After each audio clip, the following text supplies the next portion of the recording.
bonjour à tous, bonjour ban internet et ban membres résistance qui peut suivre nous, le ban réseaux sociaux et aujourd'hui. Alors aujourd'hui, samedi 8 juin 2024, étant donné hier, c'est une présentation budget, nous pour principalement cause le budget 2024-2025 qui ministre Padayachi présenté hier. Tout d'abord, nous tenions une résistance alternative avec moi-même. Nous tenions à présenter nos esquisses parce que nous sommes dit que nous pouvons commencer la conférence de presse midi et demi. Donc, nous présentons nos esquisses pour s'attirer temps-là. Et aujourd'hui, dans la conférence de presse, il y a présent Stéphane Guyat, Ashok Soubron, Kougan Parapen, Michel Chiffon, Danny Monchi et Tej qui peut faire et live. Et donc, il y a Ashok Soubron qui surtout cause le volet salarial, mais aussi libération main-d'œuvre étrangère. Après, il y a Kougan Parapen et Stéphane Guyat qui pour aussi donner pour cause de budget. Alors, tout de suite, nous pour passer le micro à Ashok Soubron.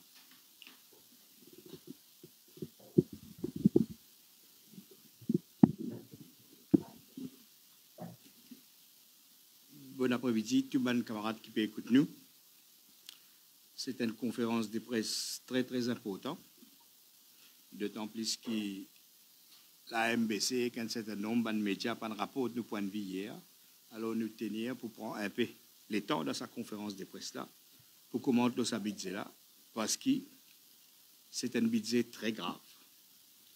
Et c'est un budget qui, quelquefois, pour rester dans les annales de l'histoire du pays, que Maurice pour nous faire un basculement dangereux pour ben travailler à Mauricien, pour la jeunesse mauricienne.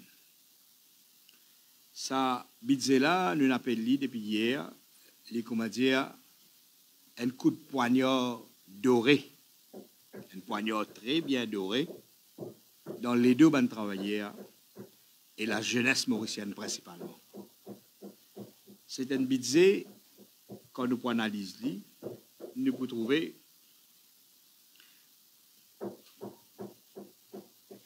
l'IPVIS pour pousser travailleurs et la jeunesse mauricienne pour quitter le pays, pour faire place pour l'avenir de ban millionnaires ou ban milliardaires, d'une part, et d'autre part, pour faire place pour un travailleur étranger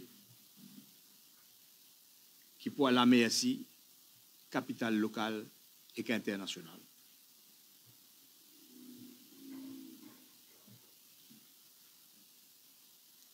Et quelquefois, quand nous regardons cette période-là, avec sa budget-là dans l'histoire, nous pouvons réaliser quelquefois c'est le moment que finir une politique économique, finir une politique budgétaire qui activement peut encourager l'exode le plus massif qui Maurice pour nous connaître depuis la période de l'indépendance. Et deuxièmement, ça budget-là et la philosophie qu'il y défend, quelquefois, pour rentrer dans l'histoire, comme un budget qui, quand nous coupons les ligues, ban mesures qui n'est dans le budget avant aussi, qui peut amorcer l'avenir d'une nouvelle couche de ban colons dans Maurice depuis, nous allons dire, 18e et 19e siècle. Alors, c'est un budget tournant dangereux. Et ce budget-là, quand nous guettons qui peut faire, il peut livrer les travailleurs mauriciens, il peut livrer la jeunesse mauricienne, il peut livrer les jeunes professionnels à une soumission. à un nouveau servitude. Il peut mettre les travailleurs mauriciens, la jeunesse mauricienne et les professionnels mauriciens en compétition directe avec les professionnels étrangers qui pouvaient travailler Maurice très, très facilement. Ils peuvent mettre en compétition les travailleurs mauriciens avec l'avenir massif des travailleurs étrangers dans Maurice qui peuvent venir ici pour exploiter comme à l'époque Kouli, qui vient de Maurice, qui exploité. Alors, si nous avons un coup, qui fait nous peut dire ça? Nous capables, avant nous aller là, il est important pour faire deuxième point. Deuxième point, c'est qui PNA, c'est qui tout travailleur Maurice Tipiatan. C'est qui tout syndicat de Maurice Tipiatan, à l'exception des N, qui lit tout le temps pour le régime là, mais tout syndicat Maurice Tipiatan, tout travailleur Maurice Tipiatan, qui est un réajustement salarial pour diminuer l'écart entre travailleurs qui font gagner un salaire minimal à juste titre et ben travailleurs qui ont un temps long temps service et ben travailleurs qui ont une qualification et une skill nécessaire. Alors, par PNA, aujourd'hui, la fameux réajustement relativité salariale, ça ne coûte là, peut encore dire, l'étude peut continuer. Et la négociation, moi, fait que tu pas d'ayati là, la négociation avec le secteur privé peut continuer. À la côte véritable pouvoir était sous gouvernement Padayati, sous gouvernement MSM, c'est le secteur privé et un gros ressort qui peut dicter tout. Alors, au lieu réajustement salarial, nous trouvons que le gouvernement a opté pour paiement de CSG allowance, différentes qualités CSG allowance, mais qui a une caractéristique importante que ça ban CSG allowance là. Premièrement, c'est ban allowance qui est temporaire. Il appelle le salaire minimum garanti, un dénoyé n'est pas garanti. Parce qu'il l'année prochaine quartier dit. Et il introduit ça, ban allowance là, il fait des vignes temporaires, il fait des vignes partisanes. Ça veut dire, MSM peut dire, si votre lit capable pour étendre ça, et surtout, il fait qui ban allowance qui peut donner, il pas un droit. Et qu'il n'est pas intégré dans le salaire de base ban travailleur. Travailleur, jamais pour rémunérer d'une façon correspondante pour overtime qu'il fait. Ça, pas comptabilisé. Ben allowance qui donne ben allowance pas d'ayati là, pas comptabilisé là-dedans. Attendance bonus, pas pour comptabiliser, pas pour frapper l'eau ça ban salaire là. Retraite et les autres bénéfices qui van travailler, qui associés avec salaire de base, pas pour et n'a aucune conséquence. Donc, c'est un faux revenu minimal garanti. Au lieu qu'il y ait un véritable réajustement salarial, nous finissons gagner un faux salaire minimal garanti, qui n'est pas pour frapper le overtime, pas pour frapper l'attendance bonus, pas pour frapper la retraite, pas pour frapper aucun bénéfice qui est connecté avec le salaire de base. Et il est important de souligner que quand pays a un réajustement salarial qui te prévoit, c'est préjudice peut causer aujourd'hui à 427 000 salariés. Ça, c'est le chiffre qui nous au courant, qui c'est 427 000 salariés qui ont salaire qui aurait dû être réajusté et rétablir le différentiel et relativité salariale qui nous bousculait à travers l'introduction salaire minimale de 16 500. Et sans un réajustement salarial,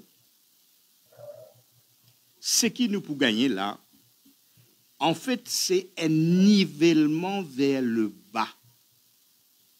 C'est-à-dire que l'expérience et qualification d'un travailleur mauricien, pas pour prendre en considération. Et salaire réel qu'il employait pour payer, il peut niveler vers le bas. C'est très, très grave ce qui peut passer. Et il est important que la jeunesse, surtout, et ben travailleurs qui peut travailler aujourd'hui, réaliser dans qui embobinement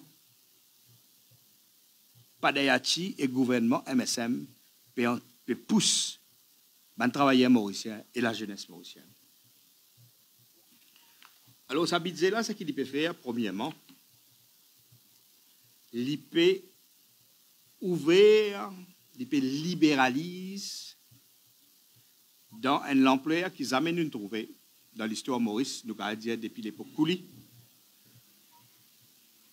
la venue de main-d'œuvre Beaumarchais, travailleurs étrangers qui pourraient injecter dans l'économie mauricienne. Et si nous avons budget, nous avons discours budget, à partir de la section 74, nous trouvons qui première quitteuse qui peut faire, qui pour permettre aux professionnels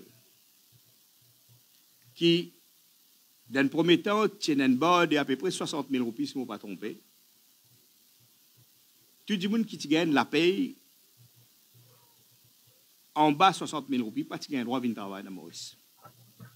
Dans le dernier budget, le budget avant, il baisse sa threshold là, il fait arriver 30 000 roupies. Ça veut dire capable d'amener un travailleur pour travailler dans Maurice qui est dans la paye 30 000 roupies. Jusqu'à pas en bas 30 000 roupies. Là, avec budget Padayachi, ils ont rebaissé le threshold pour faire arriver 22 500. OK? Ce qui veut dire que n'importe qui travaille côté de la paye de 22 500, OK? Pour capable d'amener un travailleur étranger dans un secteur qui est spécifié dans le discours budget. OK?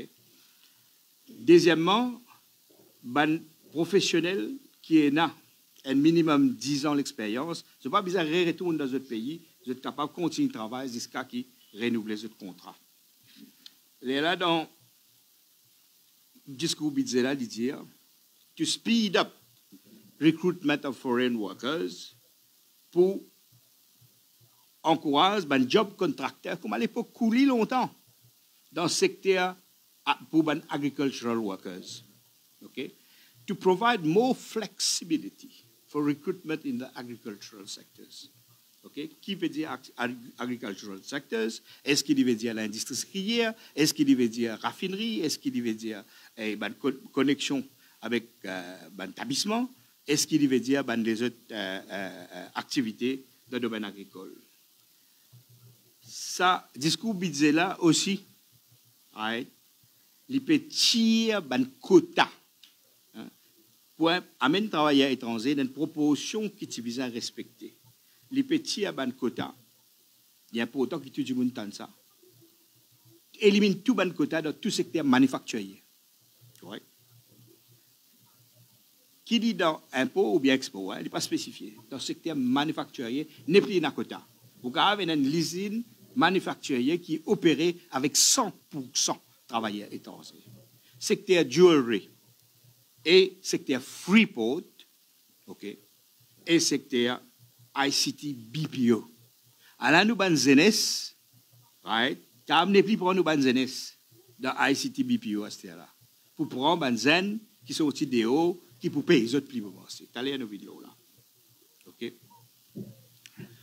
Et là, il a ajouté pour un maximum renewable period for the manufacturing sector is being prolonged to 10 years. OK? Ça veut dire, c'est dans le secteur manufacturier, car jusqu'à 10 ans. OK? Plus, two non-citizens holding a retired residence permit will be allowed to work without additional work or occupation permit. Ça veut dire que les retraités qui viennent dans Smart City mauricien, qui dans cette ville-là, ils pour rentrer le marché du travail en compétition avec nous, les professionnels ici. OK? Alors donc, ça qui est dans le budget là. Et vous ne trouve beaucoup de gens mettre l'emphase là, hier, ben, nous pouvons faire nos devoirs, nous pouvons avertir la population, l'eau est un véritable danger qui peut faire, nous devons travailler avec la jeunesse et faire face. Et nous trouvons aussi dans la section 163 qui, je peux introduire, a 10-year expert occupation permit to attract foreign talents in wealth management, family office, virtual assets and virtual tokens. Alors, encore une fois, un professionnel, un skill worker dans Maurice, c'est pour faire face à cette compétition-là. OK? Et aussi, un bizarre, dans la section 503, qui tout le monde qui gagne 60 ans, pour faire amener un travailleur étranger comme un foreign carer. OK? Pour travailler, et irrespective de sa place of origin, qui s'est travaillé là sorti. Alors, c'est très grave. Ça veut dire qu'il y a l'ouverture, comment jamais nous trouvons depuis l'époque Kouli. Nous trouvons qu'il y a aussi une ajoutée dans un papier qui a été circulé annexe to budget hier, qui est victual aussi pour allow pour enrichir sa foreign labor. Nous trouvons qu'il ratio pour l'atelier ratio local worker et foreign worker dans l'atelier l'auto, maintenance l'auto et réparation l'auto, ce ratio pour changer, les pouvez 1 to 2, ça veut dire un travailleur étranger pour deux travailleurs mauriciens. Okay? Là, ça veut dire un changement. Et que là, tous les foreign workers qui opèrent dans ce secteur, quand là, la durée contrat, 4 ans, ils sont capables de rester jusqu'à 8 ans.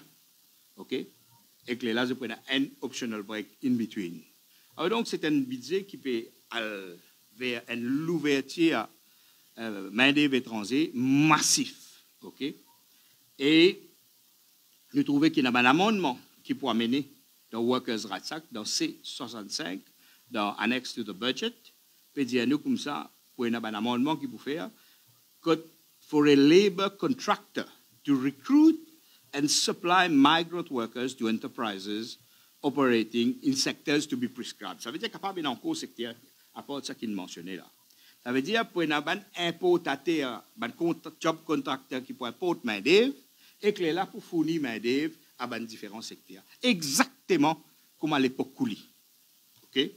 Et ça, pour moi, Workers' Rights Act, pour ça, et que là, et pour permettre ça de dérouler, c'est pour une affaire absolument nouveau. Nous devons comprendre qu'il n'y a pas juste qui peut un employé qui peut amener travailler. C'est-à-dire pour l'agence qui peut amener travailler pour fournir, pareil comme à l'époque longtemps, fournir esclaves, fournir coulis, fournir travailleurs à différentes entreprises. Bon, ça c'est la première affaire fondamentale. Ça l'ouverture envers le travail étranger qui pour place un travailleur mauricien soit vers soumission, soit vers une forme de servitude. Parce que, qu'est-ce qui peut arriver? C'est qui, peut-être, tu ne peux pas réaliser. Et ben, tu qui peut analyser, budget si pas réaliser. Comment il était dit, la loi, comment il était dit. Si on amène un travailleur étranger pour travail, ce travailleur étranger, là, ce contrat de travail, permet, d'après la loi travail qui existait aujourd'hui, un tas de dérogations. Ce qui veut dire qu'il fait une plus bénéfique pour l'employeur, prend un travailleur étranger, la cause, l'IP en guillemets, même contrainte que la législation travail mettait loin l'employeur. Bon, je vous donne 3 exemples. Si nous avons première dérogation qui peut être, si on amène travailleur étranger, l'envergure massif qui nous peut dire là. Premier, vous connaissez la loi Maurice dans Workers' Rights Act, il est avec combat qui va travailler dans mener, avec combat qui va travailler et va syndicat dans mener. La loi est censée pour dire que tout travail qui a de nature permanente ou pas capable de prendre un dimoun pour travail le short term contract. Okay? Ça veut dire que c'est un travail de nature permanente. Ou pas capable de prendre un professeur qui peut faire un travail de nature permanente et que vous prenez un contrat pour faire un dimoun le contrat pour faire ce travail-là. La loi est censée dans fixed term agreement. OK? La loi dit, OK? Mais la loi là dit a worker other than a migrant worker. Alors, vous n'avez pas le droit pour un travailleur mauricien pour un contrat à toute durée, mais vous avez le droit pour un travailleur étranger pour un toute durée. Donc, à la première, l'exemple qui manière, il y a une incentive à l'employeur pour prendre un travailleur étranger parce qu'il prend une dérogation fondamentale, là ça pourrait là, qui est déjà dans la loi, ça veut dire déjà dans Workers' Rights Act. Je vais donner un deuxième exemple. Si un patron fait un travailleur étranger, il n'a pas besoin de payer 1000 allowance. Okay? Ça, il trouve dans la section 44 Workers' Rights Act. Okay? La loi dit subject to one shall not apply to a migrant worker. Alors, ben, 1000 allowance, parce que si le patron déjà donne casse pour manger, alors il n'a pas besoin de 1000 allowance, c'est travailler faire overtime. Okay? Ça, c'est le deuxième l'exemple. Sorry.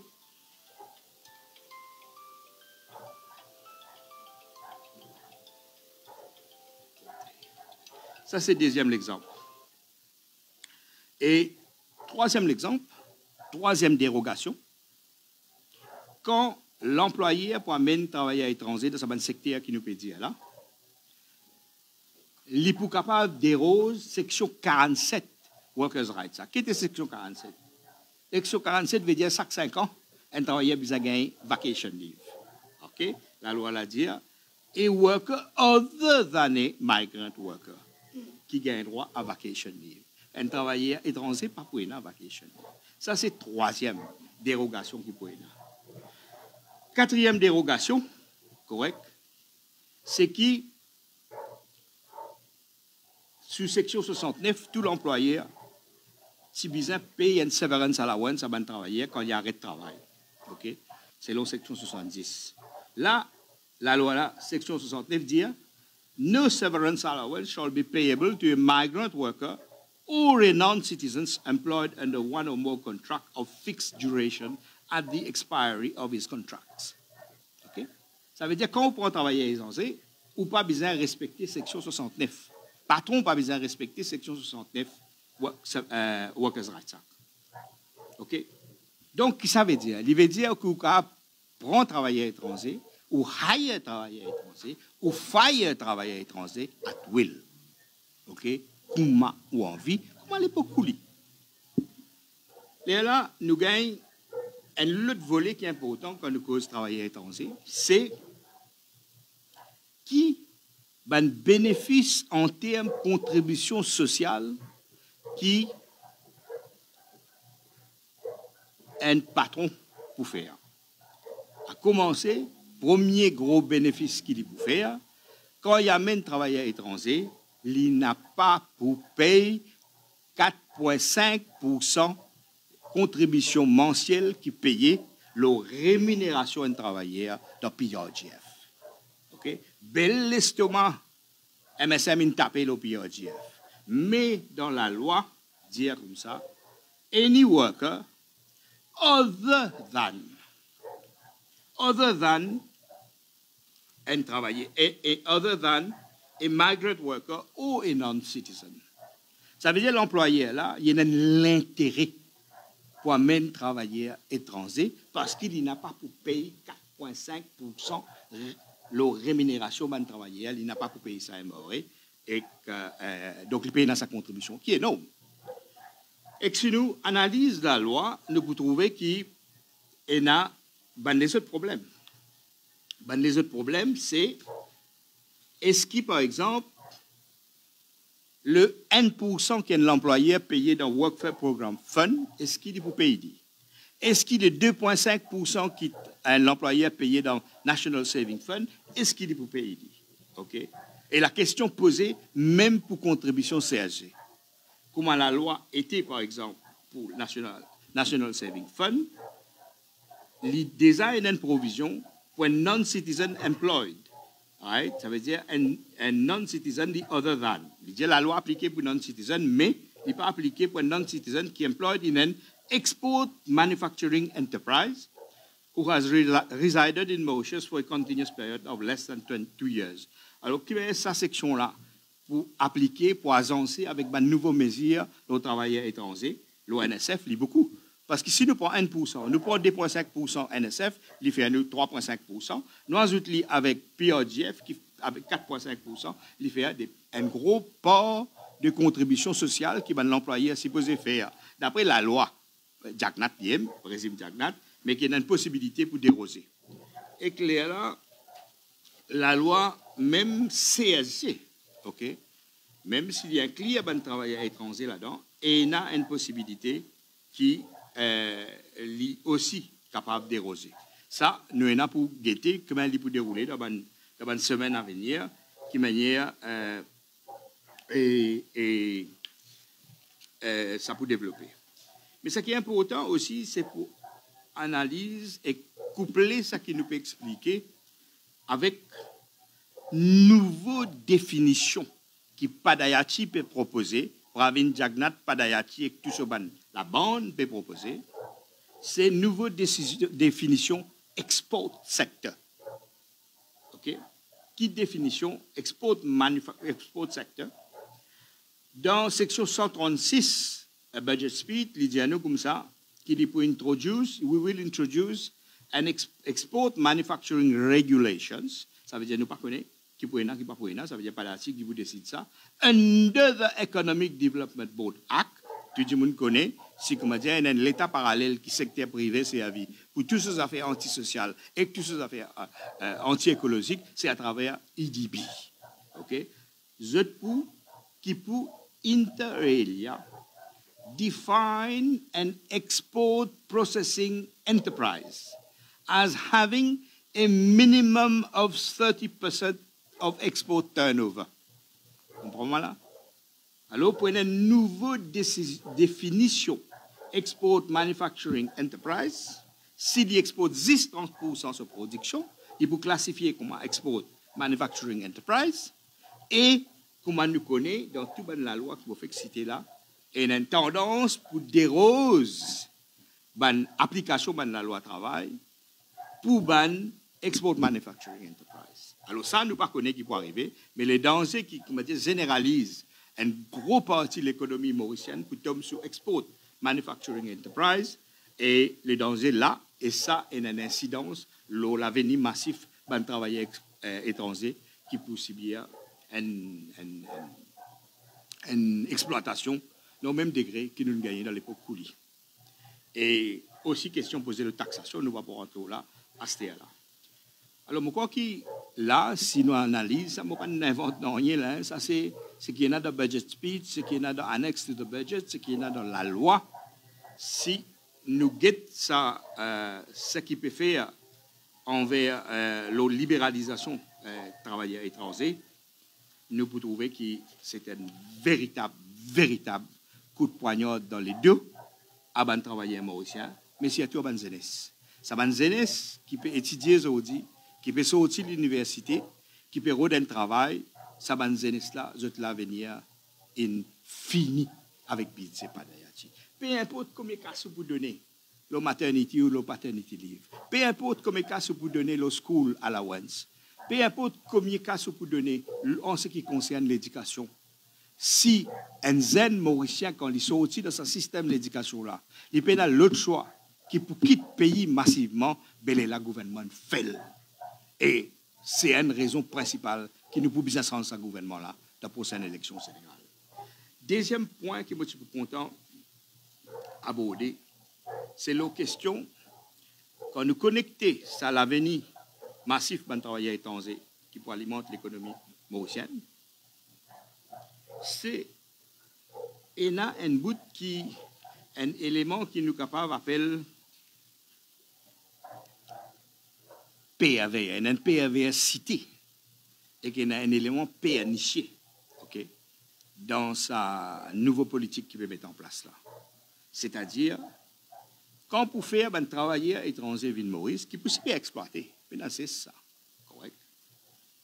Pour servir l'argent public qui payait principalement par salaire à travailler à travers consommation. Okay? Dès à budget national payé à travers taxes indirectes, ça veut dire consommation, qui payait par salaire principalement, pour subsidier main-d'œuvre étrangère. Ouais. Main-d'œuvre étrangère dans le secteur zone France, côté il y a beaucoup de main-d'œuvre étrangère, aujourd'hui, ils subsidier. L'eau, ça 16 500 qui peut donner là, plus que 5 000 roupies là-dedans. Plus même, plus que 5 000 roupies. Right? Pour sortir depuis l'argent public, pour financer une propriétaire, l'usine Zone France, comme Ciel, comme François Hou, comme une grosse boîte qui contrôle l'industrie Zone France. Ça veut dire l'argent public pour subsidier l'industrie là pour amener travailleurs étrangers dans Maurice. Et d'un caractère PAV avec PNIC extraordinaire là-dedans. On vous trouve que là, si nous avons une affaire qui ne passe, qui personne ne peut soulever, c'est que toute la question de subside des salaires, une nouvelle politique qui est adoptée là, subside salaire depuis 3-4 années, nous pouvons trouver ça. Ça veut dire prendre l'argent qui nous payait à travers la consommation, prendre l'argent qui nous payait à travers l'augmentation de prix, correct, la TVA, prendre ça l'argent là, subsidier salaire minimal. Salaire minimal total pour subsidier dans une France par les peuples, par consommation. Et un élément très très important qui nous déroulait dans le budget, dans l'année avant, tu appelles ça Special Allowance. Le Special Allowance, tu définit par une régulation qui le ministre du Travail émet sur Workers' Rights Act. Tu appelles ça une régulation pour une Special Allowance, quand il y a une compensation salaire ou bien salaire minimum. Dans le budget Padayati, l'intire ça depuis la main sur l'intire ça depuis responsabilité et ministre du Travail. C'est même tout ministre du Travail, comme a dit, enfin, sorry, moi, pas envie de servir une expression, mais comment dire, une fait petit. En fait, si moi, je peux démissionner là. Right? Salaire, réajustement salaire, pas néna, comme elle promet. Une tiers special allowance sous ce ministère.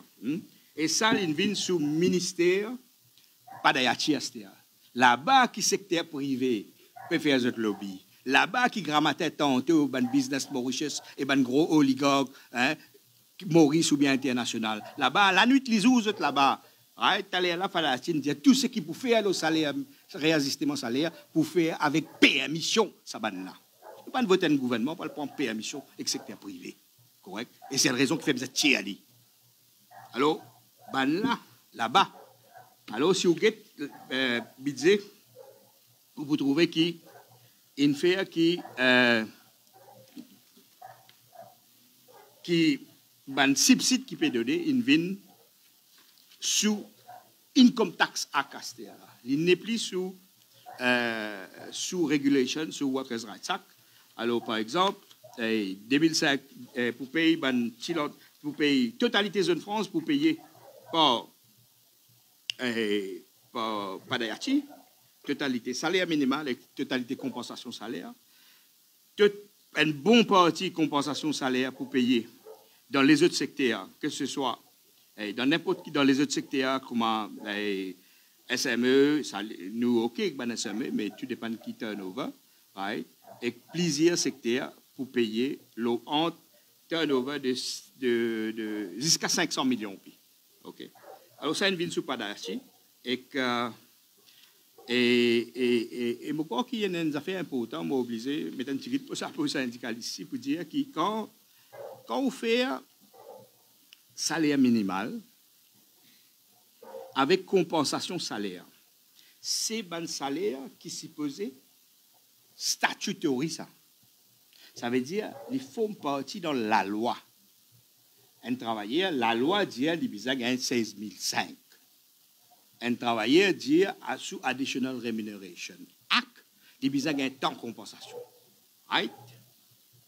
Là, ce qui peut introduire Padayati et régime Pravin Jagnat peut faire qui salaire minimal, une composante de salaire minimal, une composante de compensation salaire, li pas pour payer maintenant, li introduire un élément ad hoc là-dedans.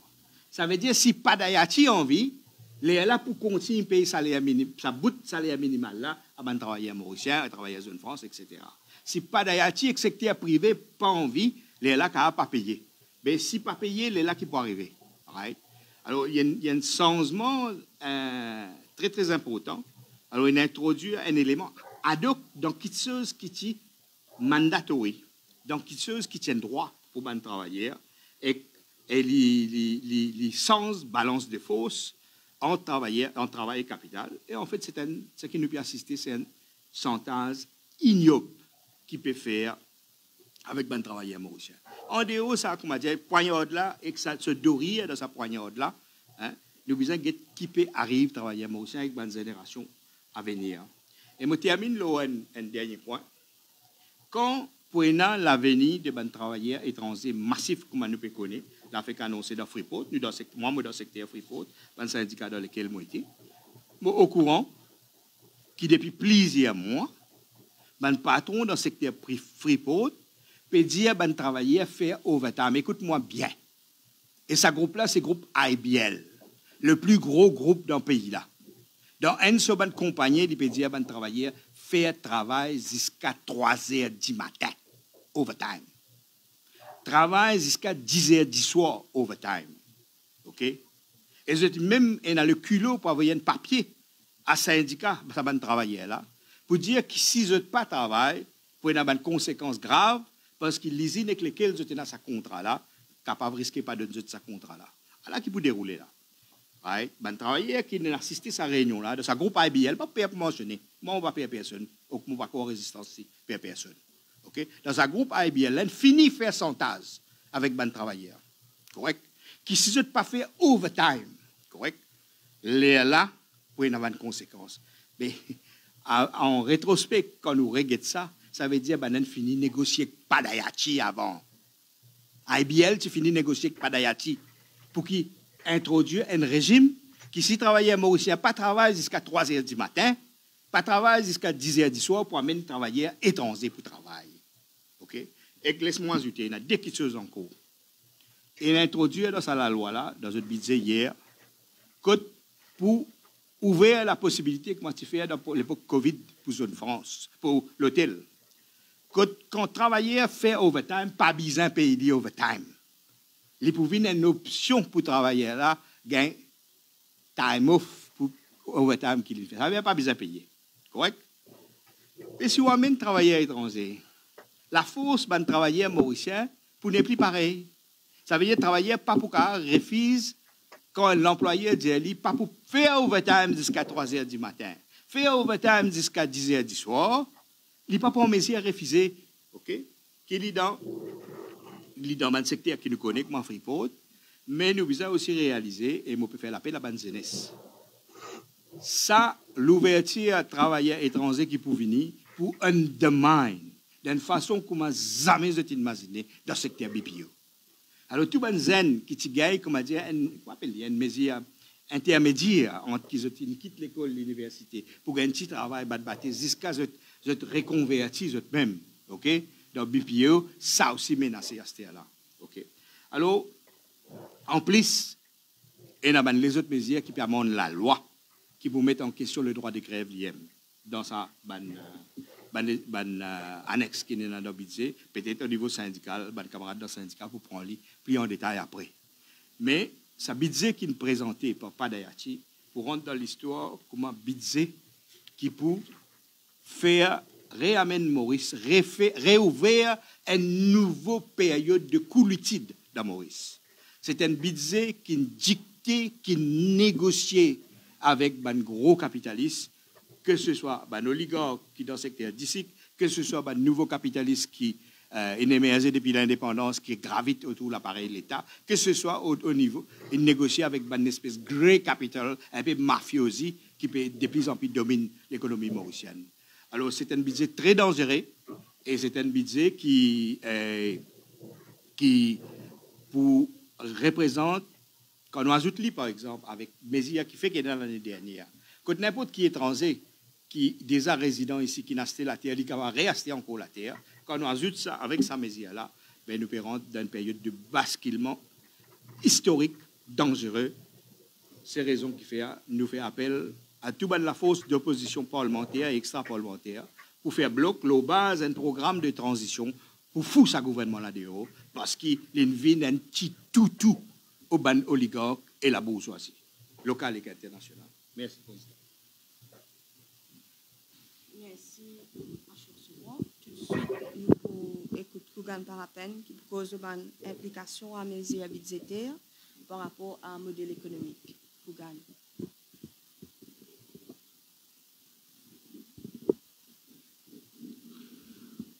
Merci, Dani, et bonjour à tous les gens qui peuvent suivre sa conférence de presse là. À la suite de la présentation du dernier budget Padayachi sous sa régime là, Résistance et alternative, j'ai envie quand même de faire quelques commentaires. La structure économique qui met en place par le MSM depuis son accession au pouvoir en 2014 et que fait un assessment de est-ce qu'il ça budget qui peut présenter là, qui finit présenter là, il y a un game changer ou bien s'il y a une continuation de ce qui peut mettre en place. Pour rebondir à ce qui a chaque fait causer, quand on trouve quand même qui le threshold pour amener sous l'occupational permit une baissée drastiquement. On connaît que ce n'est pas une affaire qui a commencé hier, c'est une affaire qui a commencé depuis plusieurs années. De budget en budget, ça threshold-là peut diminuer. Et qu'hier, c'est un énième pas dans la libéralisation du marché du travail à Maurice par rapport à la main-d'œuvre étrangère. Et ce qui peut passer dans le secteur du travail, c'est un même constat qui nous est là sur les restes segments de l'économie mauricienne et de la société mauricienne. Ça veut dire que le gouvernement MSM avec ce ministre des Finances peut continuer dans la même direction qu'il prend depuis 2014, qu'il prend depuis 2019 sous Renganaden Padayachi. Qui amène nous à dire que ce budget-là, il peut amener le même problème, la même conséquence, la même implication qui nous fait connaître durant ces 4-5 dernières années-là. Nous connaissons que le pouvoir d'achat de Ban Mauricien a grandement diminué durant ces 5 dernières années-là. Nous connaissons qu'il y a une crise du logement du jamais vu à Maurice par rapport à la propriété, c'est-à-dire qu'il y a une famille, une jeune famille ou même un jeune capable d'une propriété à un terrain ou même à la case. Jamais il finit autant difficile, pour ne pas dire impossible, de contempler la propriété et qu'aussi quand nous guettons la structure fiscale dans la façon que le gouvernement peut projette de lever l'argent pour payer ce mesure qu'il a annoncé, de trouver qu'il n'en est pas fait sans qui c'est la population même qui peut bien contribuer pour payer lui-même. Donc, pour nous, Renganaden Padayachi, il a encore une fois fait ce tour de magie. Il a encore une fois amène sa rôle d'illusionniste pour essayer de créer, du moins, dans la tête de la population, une perception de prospérité, de bien-être, de croissance. Si vous écoutez Padayachi, ce budget, tout va bien à l'île Maurice. Le pays peut connaître une croissance record. La population mange à sa faim l'économie sur les rails. Et les chiffres là c'est pas nous qui payons, les chiffres qui avancent dans ce budget pour montrer comment l'état l'estomac, il dit ah il a comment on performe, comment on fait pour la population mauricienne. Il prend l'exemple le revenu mensuel moyen à Maurice pour un ménage et qu'il dit qu'en 2017, sa revenu là, il a 35 847 roupies et qu'il passe à 55 600 roupies en 2023, soit une hausse de 55%.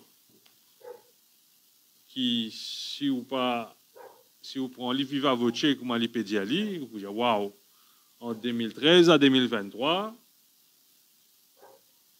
revenu moyen à une famille, il a augmenté par 55%. Et là, vous dites, maman, ça un gouvernement qui amène le progrès, ça un vrai gouvernement qui respecte ce promesse pour amener un miracle économique. Mais nous avons besoin un peu plus en détail pour vraiment guetter derrière cette augmentation de 55% là. Est-ce que le pouvoir d'achat a augmenté pour 55%? Donc, premier calcul qu'il nous fait, c'est convertir ça, un chiffre en roupies là, parce qu'aujourd'hui, quand cause roupie, ou besoin, comment dire, ou besoin pour bien attention, parce que la roupie, il perd sa valeur. Mais quand on a fait perdre sa valeur, même si on a plus de ces affaires-là, mais on a plus de affaires qui perdent la valeur, comment dire, qui vaut moins. Donc, nous convertissons sa moyenne de revenus là, en 2017 et 2023, nous convertissons en dollars, avec un taux de dollar contre la roupie en 2017 et en 2023. Donc, en 2017, un dollar, tu peux échanger contre 33,6 roupies. Ça veut dire un forex, un money changer, ou donner un dollar, il donne 33,6 roupies. En 2003, pour ça même dollar qui tu peux donner un money changer là, il n'est pas pour donner 33,6 roupies, il peut donner 44,3 roupies. Donc, vous déjà vous trouvez comment avec qui valait une roupie, comment valait une roupie dépréciée en 2017 et 2023. Nous sommes sortis 33 roupies pour un dollar en 2017, nous arrivons quand même 44 roupies. Et que, quand nous convertissons un chiffre de revenus par ménage là, nous trouvons qu'en dollars, en 2017, un ménage qui paye 1067 dollars et qui en 2023, le ménage peut gagner 1254 $. Donc, qui fait une progression de 17%. Donc, vous finissez de trouver là, en roupies, il y a un annonce qui revenu augmente pour 55%. En dollars, l'augmentation est uniquement de 17%.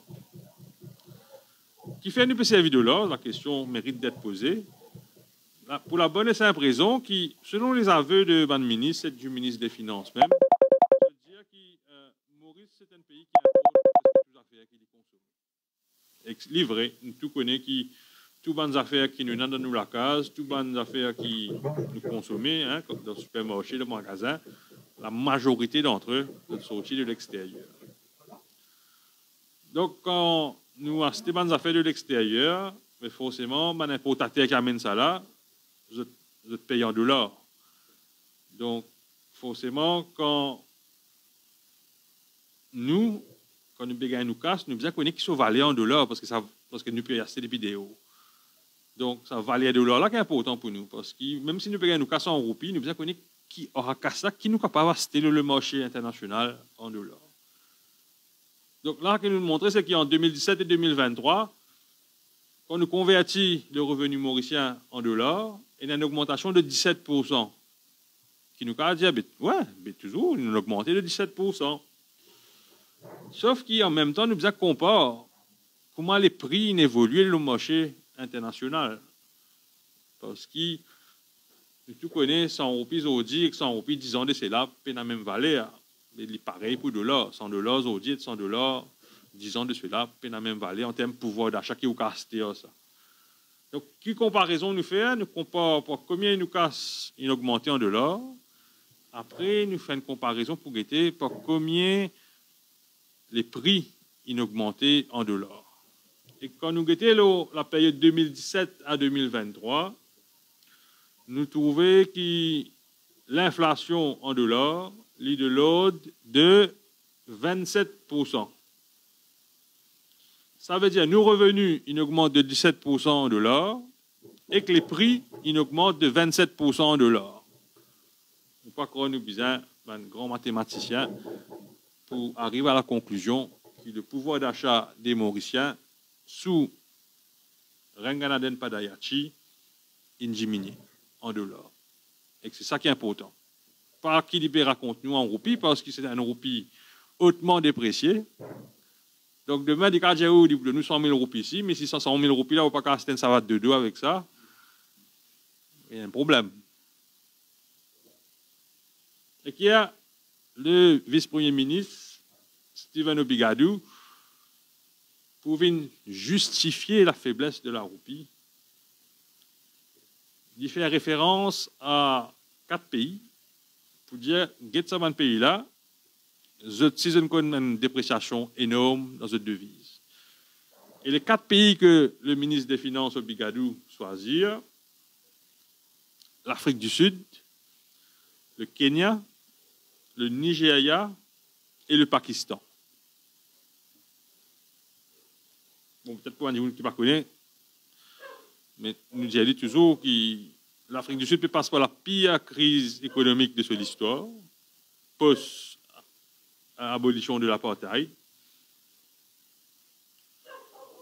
Le Pakistan, c'est une pire performance économique, le marché mondial, l'international, avec énormément de corruption depuis quelques années. Le Nigeria n'a pas une référence en matière de gestion économique.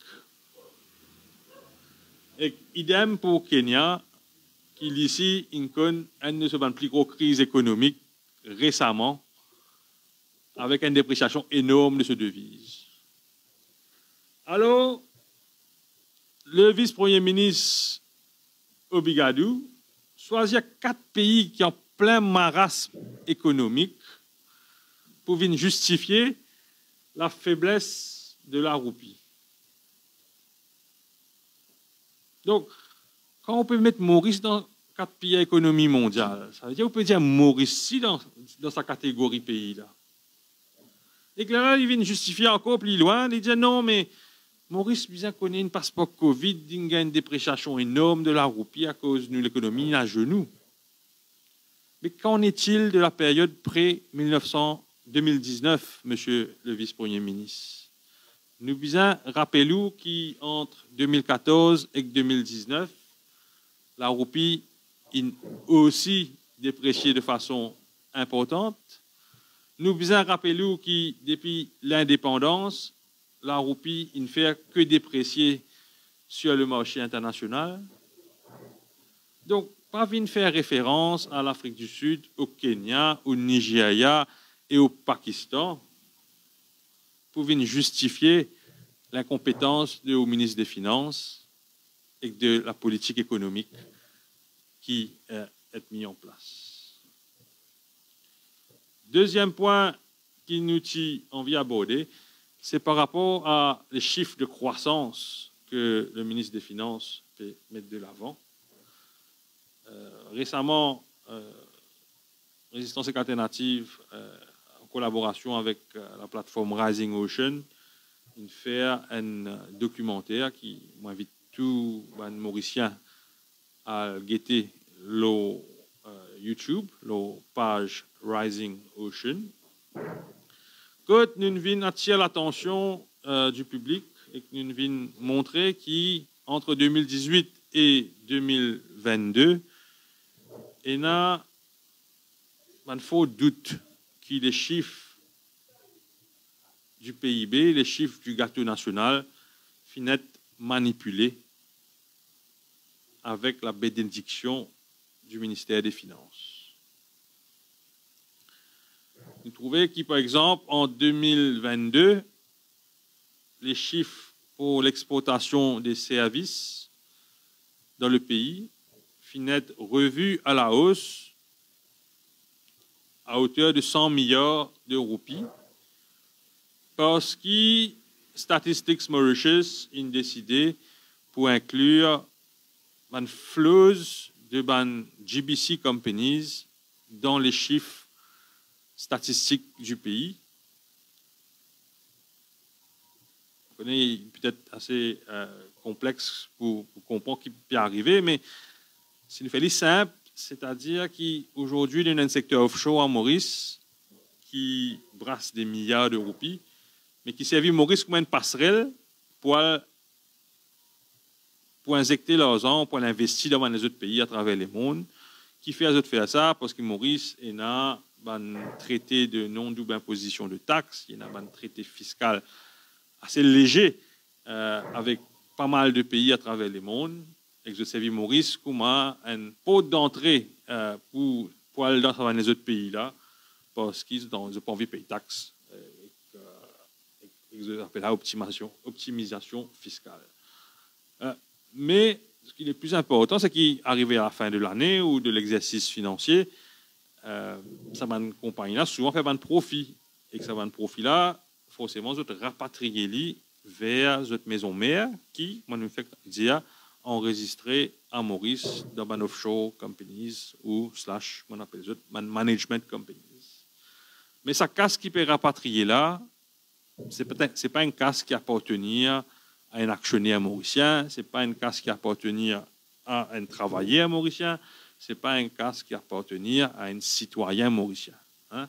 Sa compagnie internationale là, offshore là, il y a Maurice uniquement pour profiter de nous traité fiscal qui nous est. Donc, arbitrairement, Statistics Mauritius a décidé qu'à partir de 2018, tout ça ban profit qui est rapatrié à Maurice là par ban offshore companies pour être inclus dans les chiffres du PIB. Donc, ce qui amène nous à dire, hein, et encore une fois, moi, encourage du monde à regarder sa vidéo là, ce qui amène nous à dire que le chiffre du PIB fort possiblement être manipulé et être overestimated de façon assez importante, 4 à 5% au minimum. Mais là, dans le budget, hier, quand nous avons un annexe, nous avons un estimate, etc., nous trouvons quand même que la croissance qui peut miroiter, hein, qui peut être présentée à la population mauricienne comme étant exceptionnelle. Hein. Le ministre des Finances, je vous donne même une médaille hier. Vous trouvez que ça va un chiffre-là, la croissance, mais il n'est pas nécessairement bénéficier à tout le monde. Parce qu'il nous rappelle comment nous calculons la croissance, nous guettons la différence entre le chiffre du gâteau national d'année en année et que nous ajustons pour l'inflation, là nous causons une croissance réelle. Mais en termes de calcul, la croissance, c'est, nous allons dire, c'est où prend salaire, ou ajoute profit, ou ajoute l'intérêt, ou ajoute loyer là-dedans, à peu près où gagne au chiffre de PIB année en année. Donc, il est possible que dans une année, aux croissance, il y a driven, hein, il y a amené par un meilleur salaire, c'est-à-dire c'est le salaire, un salaire en plus comparé à l'année dernière, augmentation salaire, et que c'est ça qui amène une croissance dans du PIB. Il est aussi possible qu'une compagnie fait un profit exceptionnel, et c'est cette compagnie-là qui amène la croissance. Mais forcément, quand une compagnie amène la croissance, il n'y a pas les mêmes affaires qu'un employé peut gagner un meilleur salaire. Quand une compagnie qui amène la croissance, c'est un actionnaire, c'est une compagnie là qui bénéficie. Donc, dans les chiffres de hier, dans les estimates, nous avons un chiffre finaux pour la période 2023-2024, hein, l'exercice qui est derrière nous. Et là-dedans, nous trouvons un chiffre qui présentait, il est possible nous arriver à regarder combien tu estimé et combien le chiffre réel était. Et par rapport à une taxe qui n'est prélevée à travers la VAT, tu peux attendre, hein, quand le ministre des Finances qui fait sur l'exercice budgétaire l'année d'avant, et tu prédit que par rapport à la VAT, le pays tu peut récolter 61,5 milliards de dollars, de roupies, pardon, comme revenu par rapport à la TVA. Et dans la réalité, nous trouvons que combien collecté à travers la TVA, c'est seulement, hein, ça reste quand même un chiffre énorme, 56,1 milliards de roupies. Ça veut dire, par rapport à ce qui est estimé, il collectait à peu près 5 milliards de roupies en moins. Par rapport à la taxe, la profitabilité de ma compagnie, nous trouvons qu'il peut prévoir récolter 28,1 milliards de roupies et au final, il récoltait plus que ça. Il récoltait 33,2 milliards de roupies. Donc, une augmentation par rapport aux chiffres budgétés. Donc, nous avons servi ça une recette-là pour qu'il nous comprenne comment la situation était durant les 12 derniers mois. Ça veut dire une compagnie qui fait beaucoup plus de profit qu'il peut attendre, d'où les taxes sur les corporates étant de l'ordre de 5 milliards plus fort qu'il peut attendre, alors que la consommation pas finit autant fort que le ministre des Finances et le ministère des Finances tu peux expecter. Donc, ce qui amène nous à dire que ça chiffre de croissance de 2023-2024 là, c'est une croissance qui finit driven principalement par la profitabilité des compagnies et non pas par les revenus des ménages. Et quand nous guettons, parce que là, récemment, à fin mai, beaucoup de compagnies qui listaient sur la SEM, donc un plus gros groupe entreprise mauricien, une annonce de un chiffre, et une compagnie derrière l'autre, il déclare un record de profitabilité. Donc, il est important de comprendre que là, il y a une croissance, oui, ok. Imaginons que les chiffres sont réels, et ne pas croire, mais imaginons qu'ils sont réels. Mais même sa croissance qui est annoncée là, la grande partie de sa croissance-là, c'est un actionnaire, une compagnie qui bénéficie de ça, et non pas la population. Donc, ça aussi, c'est un point que nous pensons important pour que la population comprenne.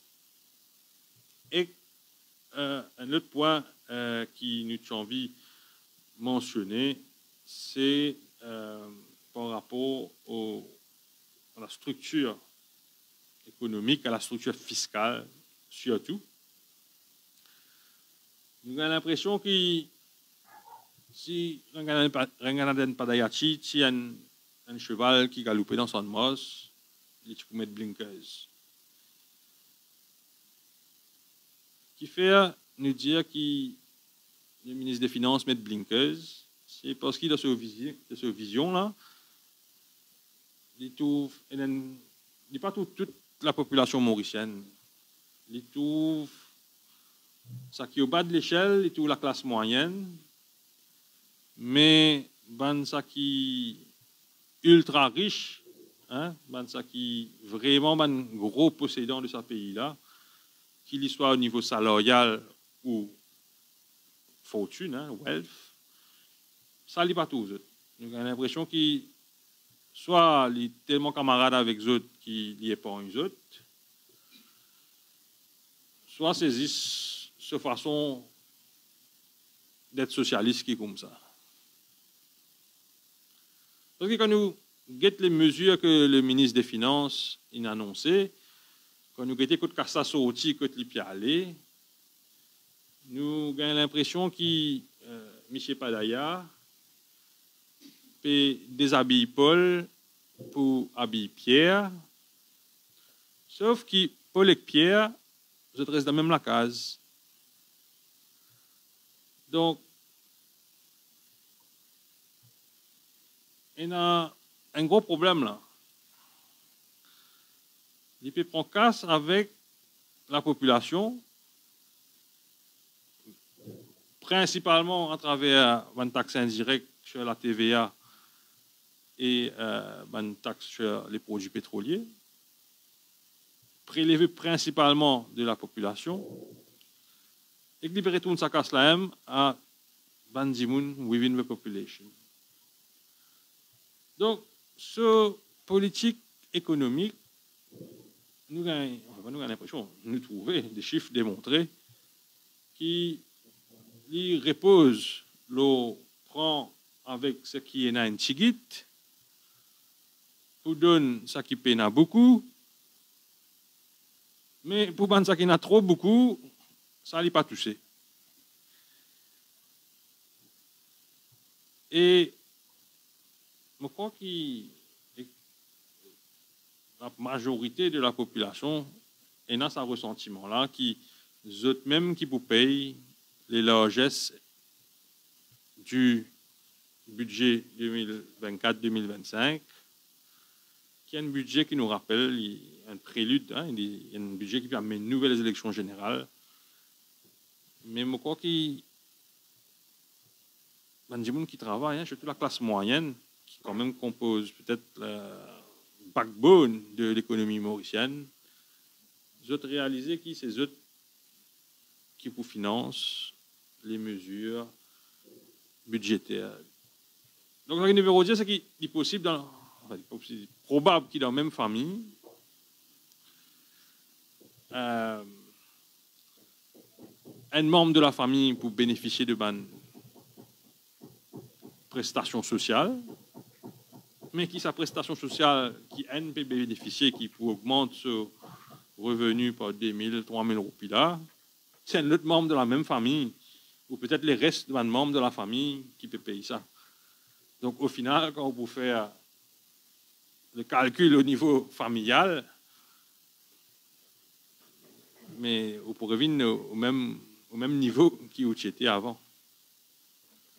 Et c'est un budget, pour terminer dessus, c'est un budget qui est financé quand même par l'inflation.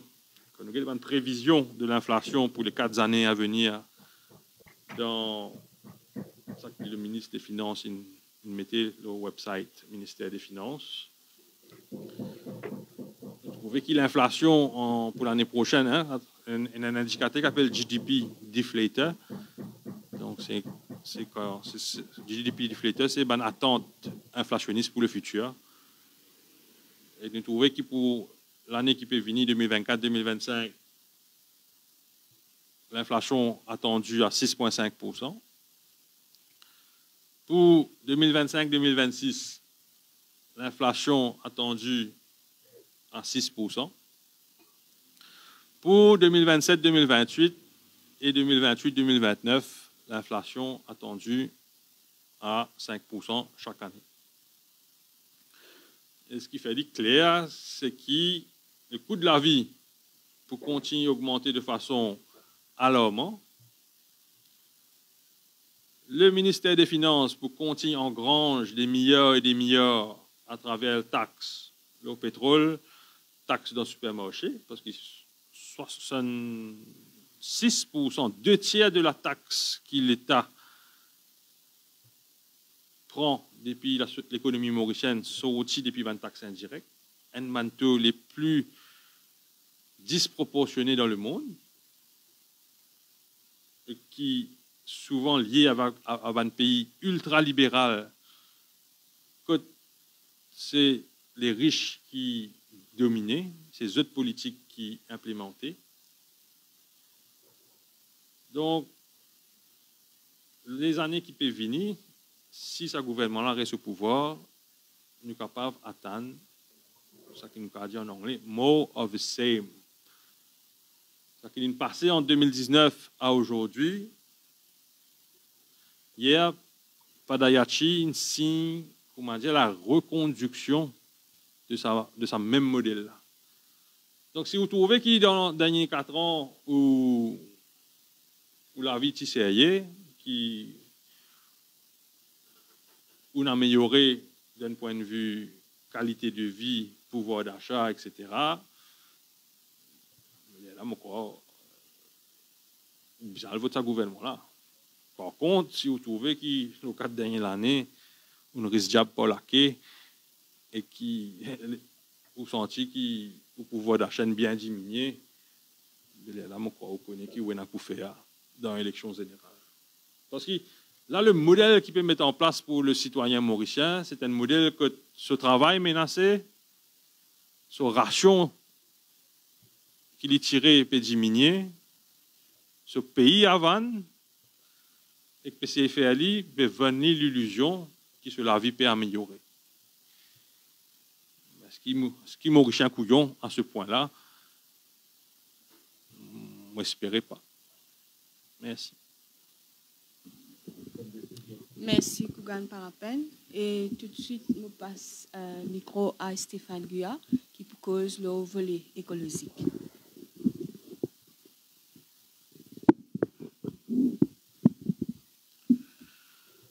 Merci, Dani, qui peut présider sa conférence de presse. Et bonjour tous les camarades qui peuvent suivre nous sur les réseaux sociaux et aussi les journalistes qui sont présents.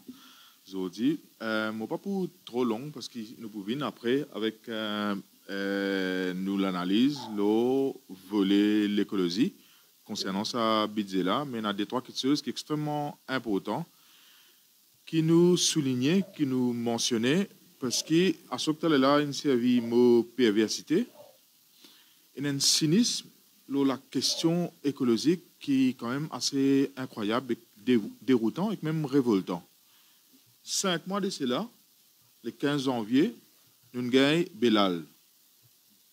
Nous gagnons des gens qui ont perdu la vie. Nous gagnons des gens qui ont perdu la case. Nous gagnons des gens qui ont perdu tout dans la case.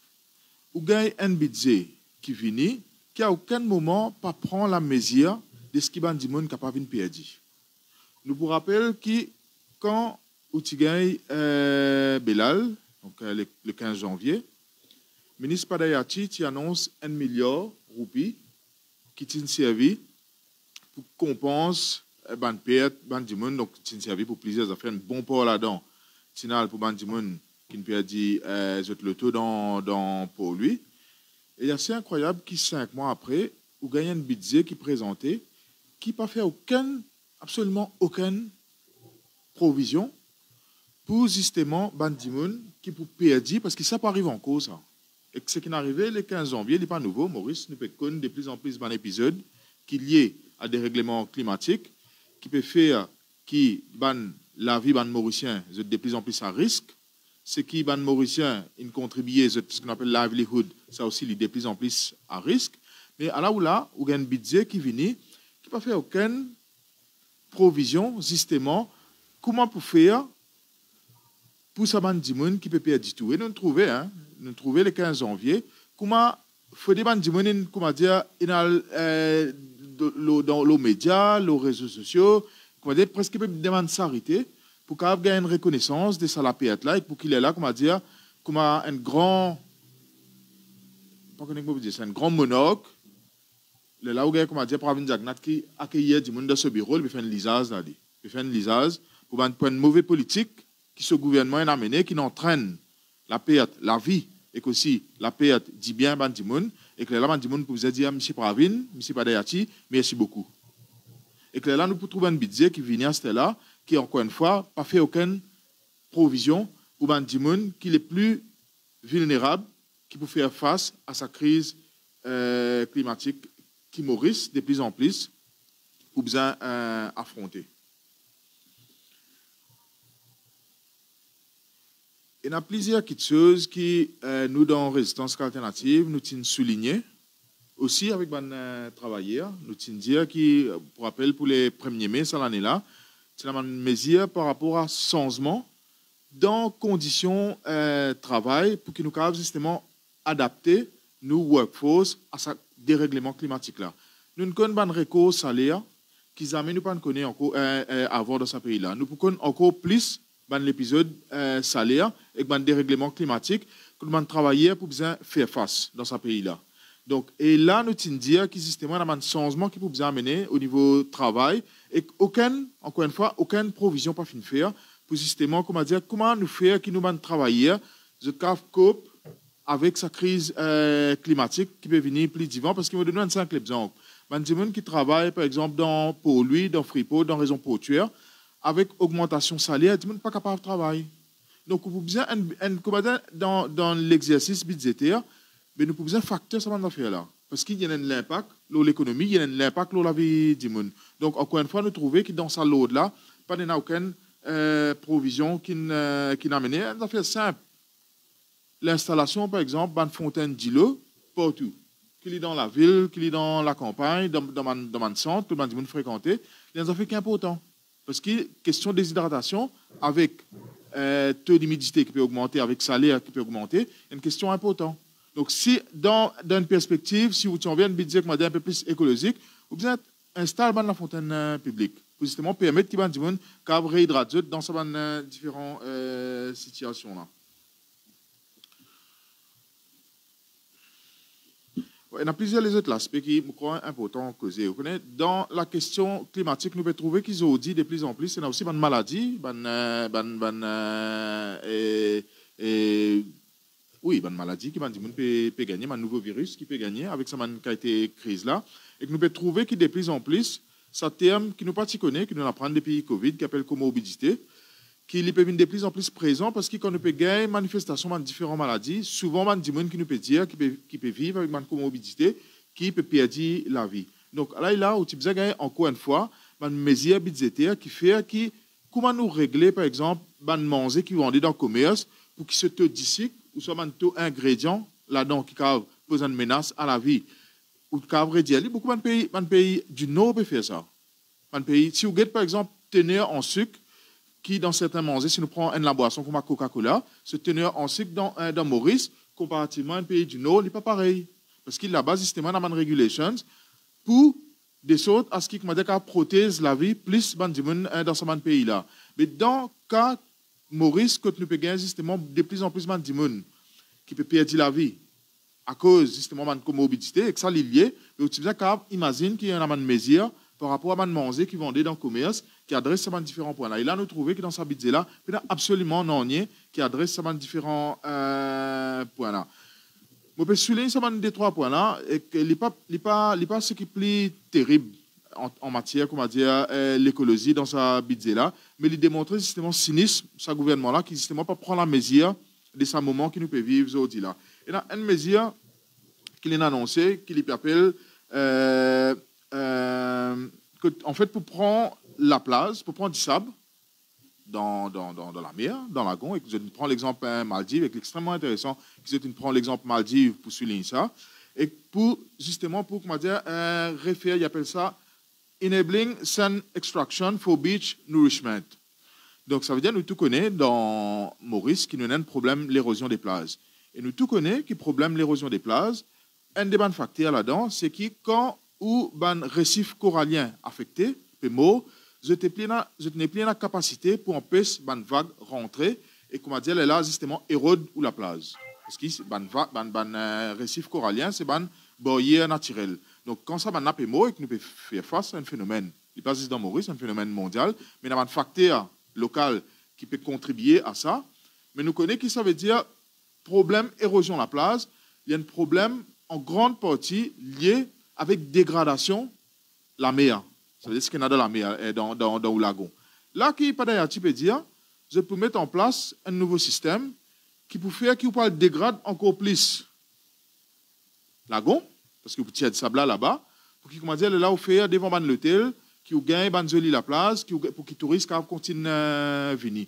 Mais il y a un problème. À cela, il y a un site là-dedans, il peut prendre l'exemple aux Maldives. Vous connaissez Maldives, ça va là, il est relativement nouveau ça. Quand on peut dire nouveau, on connaît la question climatique, la question écologique. 30 ans non du tout à l'échelle des, comment dire, les temps géologiques, les temps dérèglement climat, tout ça là. Donc, on ne peut pas prendre mesures qui sont appliquées dans Maldives, et qu'il y a beaucoup de critiques dans Maldives. Hein. Si vous regardez l'article qui est là dans Nature, il y a plusieurs papiers qui sont extrêmement critiques de cette approche Maldives là, parce que je n'ai aucun moyen pour mesurer la dégradation lagon et, comment dire, l'écosystème marin dans Maldives. Et beaucoup d'experts dans Nature, par exemple, il y a un papier très intéressant qui peut venir dire que ça, une mesure qui peut faire dans Maldives là, c'est une mesure qui est temporaire. Parce que le problème là, il peut multiplier. Parce que quand on peut défoncer le lagon, on peut défoncer l'écosystème marin, sur l'impact de la plage, il peut multiplier. Donc là, il y a un ministre qui peut venir dire comme ça, nous peut prendre l'exemple maldivien pour faire les mêmes affaires dans Maurice. Et c'est une affaire qui est extrêmement importante. Si Padayati, tu as envie de prendre l'exemple Maldives, qui fait que pan prend bon l'exemple dans Maldives, qui aboli depuis 2022 tout ban plastique à usage unique qui nous dans résistance alternative nous peut demander depuis un moment. Donc tout ban ce qu'appelle la boisson qui peut venir dans bouteille plastique. Donc dans Maldives depuis 2022 on passe la loi pour abolir ça. Si vous avez envie de prendre l'exemple là-bas, qui fait pas faire ça Maurice. Qui fait là Maurice, vous pouvez juste dire, vous pouvez tirer les villes au ban bouteille PET supposé que madame pour nous aller plus vers recyclage. Mais ce qui est important aussi dire, c'est que problème nous ban la plage, l'érosion nous la plage dans Maurice. Il est lié justement à ce qui pas d'ailleurs type de préserver. Donc les périodes préservent, comment dire, joli la plage devant l'hôtel, mais souvent c'est ça l'hôtel là qui pose problème. Parce que construction là nous la plage, ban cimé qui passe sur la plage, ça n'invite pas d'ailleurs à dire son expert, à dire les titres qui font faire la nécessité préserver Saint John's et qu'aussi, comment dire, ce qu'on appelle la flore costale. Donc, si vous prenez un pied endémique, un arbuste endémique, je tiens un rôle extrêmement important dans la préservation contre l'érosion. Saint John's c'est un rôle extrêmement important. Nous connaissons très bien en résistance alternative à quel point un projet villa, l'hôtel, immobilier, l'eau la plage, il fait l'eau destruction de Saint John's. Dernière en date, c'est la cambuse. Quand nous payons 10 bouteilles pour protéger Saint John's dans la cambuse, que nous faisons poser le chaland, ben, comment dire, nous subir l'attaque, mais aujourd'hui, non-préservation de Saint John's, là, c'est ça en grande partie qui permet l'érosion. Donc, une politique qui vous pensez pour maintenir toutes les affaires pareilles, et que là, ce que vous pouvez faire, vous pouvez tirer du sable dans le lagon pour venir, vous pouvez accélérer le problème là. Et que ça, il y a une vision, c'est même pas une vision, elle est extrêmement grave et cynique pour get bonnes affaires dans sa perspective là. Et que là, vous pouvez le plus gros mesure qui concerne l'environnement de sa budget là, qui est extrêmement troublant. C'est Climate and Sustainability Fund de 300 milliards. Donc, supposé jusqu'à 2030, ce qui n'est pas d'ailleurs annoncé, je poulève jusqu'à 300 milliards. Avec tout le monde mauricien, à lire l'article là est disponible au site Bank of Mauritius, qui s'appelle How Mauritius is Mobilizing Climate Finance. Donc là-dedans, ça chiffre 300 milliards là est déjà annoncé. Et ça, c'est un article fin 2023. Et ce qu'il dit là-dedans, ce qu'il nous a connu, c'est que dans ce qui n'est pas d'ailleurs annoncé, il dit qu'il prend un levier de 2%, donc il appelle ça Corporate Climate Responsibility, l'entreprise de Maurice qui fait un profit plus de 50 millions de roupies pour l'année. Et qu'il dit, là, l'argent-là, il peut servir dans sa fund qu'ils peut mettre en place là, et que là, un bon parti, l'argent, aussi peut gagner à l'international. Et quand on regarde l'article à laquelle on fait référence là, on peut trouver qu'il là-dedans, je peux prévoir pour gagner 65% des salaires qui peut dans sa climate sustainable, ça veut dire sustainability fund là, climate and sustainability fund là. Donc 65% pour gagner depuis DO. Vous connaissez un tas d'argent peut donner DO. Green Climate Fund à travers AFD, à travers un tas d'argent, c'est un tas d'argent peut donner. Donc là, secteur privé dans Maurice, je mobilise 35% à peu près à travers ça 2% taxes qui peut mettre là. Ce qui est grave là-dedans, c'est qu'on peut mettre en place aussi un Joint Public and Private Committee qui zut pour décider qui peut faire avec ça là, comment peut servir ça là. D'un terme très vulgaire, en créole, nous dit à mettre lycéen veille sur 6. Ça veut dire secteur privé dans Maurice, qu'ils ont dit, comment dire, responsable en grande partie des l'effet des crises climatiques, c'est eux-mêmes qui précisent avec le gouvernement, les là pour gagner 300 milliards de roupies jusqu'à 2030, et que c'est eux qui peuvent décider qui peut faire avec ça. Pour mettre ça à ça, comment pour aller ça à ça pour X, Y projet. À la vision, l'écologie qui, ministre Padayati et Pravin Jagnat, peut mettre de l'avant pour qu'il nous adresse la question climatique. Et qu'il faut les bons pour rappel des trois antécédents en matière de gestion publique-privée qui n'est pas dans Maurice et qui, comment dire, est une catastrophe. Dernier en date, là, c'est 15 janvier. Donc, quand vous avez composition National Emergency Operations Command, NEOC, qui tient une gestion catastrophique lorsqu'il est arrivé ça l'année-là et qui fait qui dit une perte 18 la vie, mais là-dedans, on peut trouver qui paraît, encore une fois, c'est un partenariat essentiellement privé-public, que le représentant travailleur par là-dedans. Donc, ça veut dire que tout le monde mesure qui type bien prend pour protéger la vie de travailleur, pas de prend, parce que ce n'est pas M. ENL, ce n'est pas M. KRMD qui peut gagner tracas, pauvres travailleurs qui peuvent exposer de la vie en cas que tu as un dérèglement climatique et que l'impact. Nous aussi, pour trouver que dans un espèce de partenariat public-privé, quand nous tenons lockdown, essentiellement deuxième lockdown, comment tu peux distribuer Work Access Permit, comment tu peux c'était Business Mauritius qui ensemble avec Pravin Jagnat, avec le commissaire de la police, c'est eux qui peuvent décider qui m'a dit pour besoin de travail, qui m'a dit pas besoin de travail. Et que nous, pour rappel, de mortalité importante quand il y a une deuxième vague Covid qui frappe Maurice, par justement sa gestion catastrophique et unilatérale des supposés secteurs publics et privés. Et ce que nous pouvons aussi mesurer comme antécédent, c'est que quand tu gagnes l'Union européenne, tu décides pour plusieurs raisons, pour qu'il arrête l'accord avec Maurice, le secteur d'ICIC, c'est à peu près 14 milliards de roupies qui supposaient revenir à Maurice, mais bien dire, pour comment dire, sur réforme l'économie par rapport à l'industrie sucrière. Ça, là, c'est un détournement massif qui finit gagner parce que c'est le secteur privé, donc cet établissement, qui ne tape ça là, et quand une tape ça là, je n'empêche que Maurice, par exemple, faire cette transition énergétique parce qu'ils ont une contrôle 60% production énergie à partir de ce moment-là. Et que ces autres audits, ça m'a dit qu'ils pouvaient ceci-là, ces autres audits qui peuvent pousser de plus en plus Maurice vers une politique que nous pouvons bétonner tout nous la terre et qui peut poser beaucoup de problèmes et qui peut continuer de poser beaucoup de problèmes quand nous avons un gros problème d'inondation. Ces autres qui peuvent pousser de plus en plus vers une politique privatisation nous la place et que ces autres qui peuvent lever ça là et que ces autres qui supposaient pour adresser mesures d'adaptation et de mitigation de sa crise climatique là.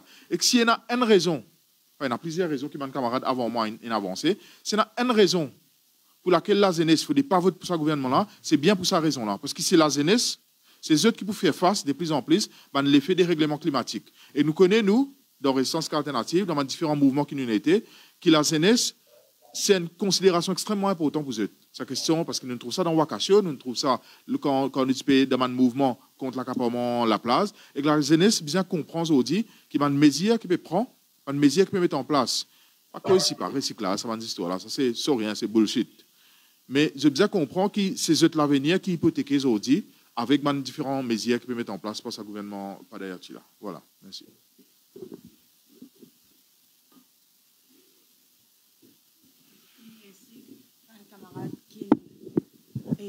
Qui présent aujourd'hui dans la conférence de presse. Merci aux internautes qui nous suivent nous et aux membres de Résistance Alternative. Et continuez de suivre nos live, continuez de suivre et nous une conférence de presse parce que nous continuons à analyser dans la semaine qui peut venir.